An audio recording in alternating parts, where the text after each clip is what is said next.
Nahihirapan ka ba makatulog ng mahimbing?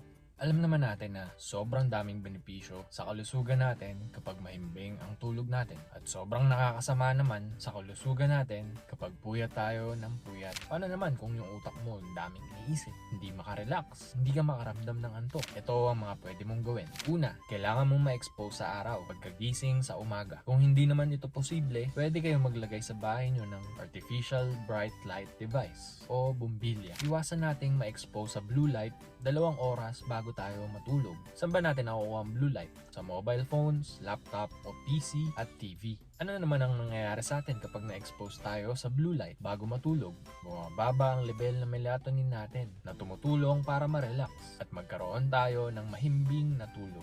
Huwag uminom ng kape 8 oras bago matulog. Kung hindi natin maiwasan uminom ng kape, palitan na lang natin ng decaffeinated yung iinumin natin. Iwasan din kumain ng sobrang dami sa gabi. Kadalasan, hirap tayo makatulog sa gabi dahil ang taas ng battery level natin. Napakarami pa nating energy bago matulog.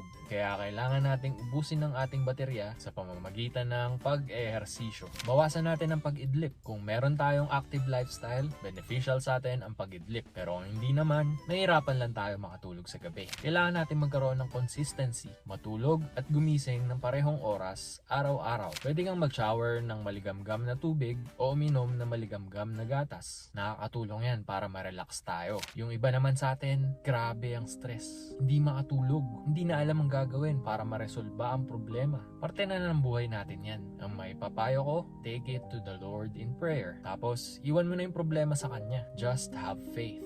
God has the solution to all of our life's problems. Yan ang mga kailangan nating gawin para makatulog tayo ng mahimbing. Huwag kalimutang i-share at mag-follow para sa marami pang health tips. God bless you all.